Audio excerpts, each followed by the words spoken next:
सभी विद्यार्थियों को स्वागत है आपके अपने YouTube चैनल रस्तोगी कोचिंग में। आज के इस वीडियो में रोजेनमुंड अपक्रिया या रोजेनमुंड अपचयन अपक्रिया के बारे में समझेंगे और यह अपक्रिया हर साल के पेपर में आता है। तो आप सभी विद्यार्थी इस प्रश्न को अच्छे से तैयार कर लीजिएगा, क्योंकि यह प्रश्न बोर्ड के पेपर में क्या है, छपा हुआ है। तो रोजेनमुंड अपक्रिया क्या होते हैं और या रोजेनमुंड अपचयन अपक्रिया, दोनों का उत्तर एक ही लिखना है। पेपर में जो है रोजेनमुंड अपक्रिया पूछेगा तो समझिए वही लिखाएगा, और रोजेनमुंड अपचयन अपक्रिया पूछा जाएगा तो वही उत्तर रहेगा। तो इसमें कौन सा कार्य होता है, तो ध्यान देंगे, बेंजाइल क्लोराइड को लेकर के हाइड्रोजन के साथ अपचयन कराते हैं तो बेंजल्डिहाइड बनता है और इसी अपक्रिया को रोजेनमुंड अपचयन अपक्रिया कहा जाता है। तो यहाँ पर अपने कॉपी में नोट कर लीजिए, बेंजाइल क्या लेंगे यहाँ पर, benzyl chloride, benzyl chloride, benzyl chloride, benzyl chloride का उबलती हुई उबलती हुई उबलती हुई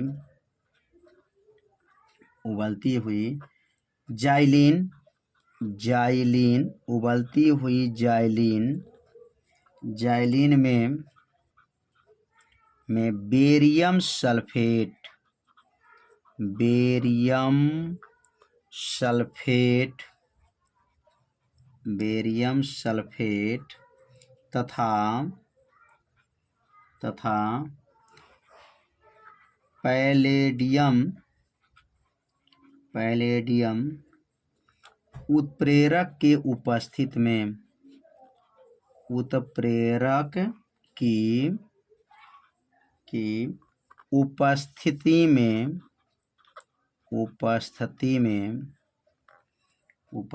में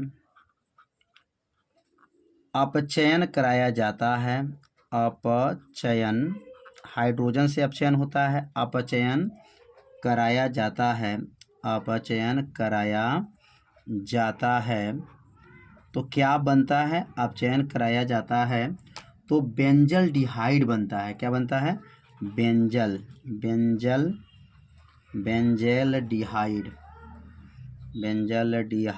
बनता है। क्या बनता है, बेंजल्डिहाइड। अब ध्यान देंगे, बेंजल्डिहाइड बनता है। इस अभिक्रिया को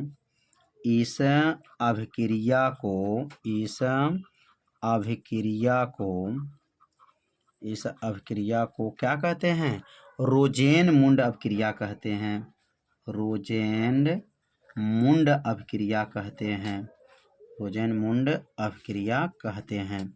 बहुत आसान है, बस आप सभी विद्यार्थी से 2 बार पढ़ दीजिए, अपक्रिया याद हो जाएगा। रोजेनमुंड अपक्रिया कहते हैं। अब इसका रिएक्शन के बारे में थोड़ा समझ लेते हैं कि रिएक्शन इसको कैसे लिखा जाता है।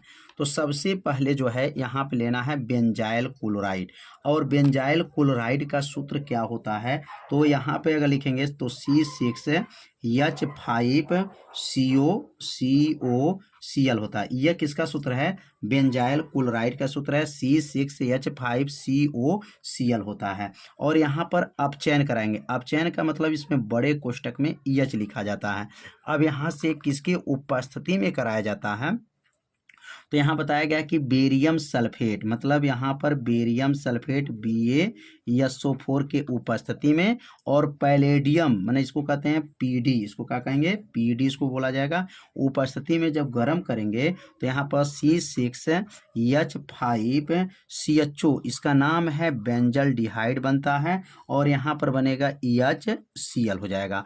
तो यहाँ पर देख सकते हैं C6H5 और यहाँ पर देखेंगे, यहाँ पर HCHO है, मतलब यहाँ पर 2 H हो गया, और यहाँ Cl है तो एक Cl है, तो इसका मतलब यहाँ 2 लगाना पड़ेगा संतुलित करने के लिए। अगर इसको देखा जाए तो क्या लिखेंगे यहाँ पर, बेंजाइल क्लोराइड को अपचयन कराते हैं या हाइड्रोजन से अपक्रिया भी करा देंगे तो यह आपका क्रिया संपन्न हो जाएगा। तो यहाँ पर हाइड्रोजन भी लिख सकते हैं या हाइड्रोजन बना करके आगे 2 लगा सकते हैं। यहाँ पर H2 भी लिखा जा सकता है। अगर इसको संकेत में लिखना चाहते हैं, मतलब आपको बेंजीन रिंग में लिखना चाहते हैं, तो यहाँ सबसे पहले यहाँ पर एक बेंजीन रिंग बनाएंगे और इस बेंजीन रिंग में यहाँ पर COCl लिख सकते हैं। इसका नाम हो गया बेंजाइल क्लोराइड हो गया और यहाँ पर हो जाएगा हाइड्रोजन, मतलब आप चयन कराएंगे और आप चयन जब कराया जाएगा तो क्या बनेगा, तो यहाँ पर बनेगा, यहाँ पर बेंजल डिहाइड बनेगा। बेंजल डिहाइड ये बेंजीन हो गया और यहाँ CHO लगा देंगे तो ये बन गया बेंजल डिहाइड बन गया और उसके साथ क्या निकलेगा, यहाँ से हाइड्रोजन निकल गया तो क्या लिखेंगे यहाँ पर HCl लिख सकते हैं। इसका नाम हो जाएगा HCl, हाइड्रोक्लोरिक अम्ल कहा जाएगा। तो यह हो गया बेंजाइल क्लोराइड हो गया और इसका अपचयन कराया गया तो यह बन गया बेंजल डिहाइड और उसके साथ क्या बना है, हाइड्रोक्लोरिक अम्ल बन गया है। तो उम्मीद करते हैं रोजेनमुंड अपक्रिया आप लोगों को अच्छे से समझ में आ गया होगा। तो इसे अपने कॉपी में नोट करिए और इसे 2 बार पढ़िए, रोजेनमुंड अपक्रिया आपको अच्छे से याद हो जाएगा। तो ऐसे अपक्रिया जो है आपको बताया जाएगा